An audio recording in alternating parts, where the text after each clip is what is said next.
అసలు ఆ రోజా గారికి అసలు ఇది లేదు. తోటి మహిళల్ని బాధ పెడితే ఎలాగని మరి నువ్వు నీతో పాటే పవన్ కళ్యాణ్ సినిమాలు తీశారు. ఆయన క్యారెక్టర్ ఎలాంటిదో నీకు తెలుసు. నువ్వు అనుభవం మేమంటే ఇక్కడ ఉంటున్నాం పల్లెటూరుల్లో ఎక్కడో సాట. అంత అనుభవం గలదాని నువ్వు.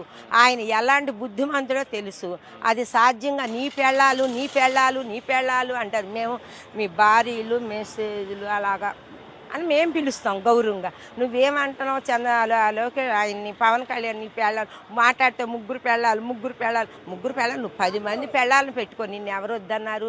ఎప్పుడన్నా కిన్స్పరిచారా పవన్ కళ్యాణ్ గారు? మీరు మిమ్మల్ని భారతి గారిని కూడా అందరిని మీరు మిమ్మల్ని అని పిలుస్తారే వాళ్ళు. అలా పిలవటం నీకు చేత అవ్వదు. అందరినీ విదిలిచ్చి పడేస్తావు. ఈరోజు సీఎంలు అయినా కూడా వాళ్ళు ఎంతో గౌరవంగా ఉంటున్నారు. ఒక్క రోజైనా గౌరవంగా పిలిచావు. ఆ రోజు పార్టీ గెలవన్నాడు అలాగే ఉన్నావు, ఈ రోజు అలాగే అన్నావు. నీవులో ఇంత మార్పు లేదు.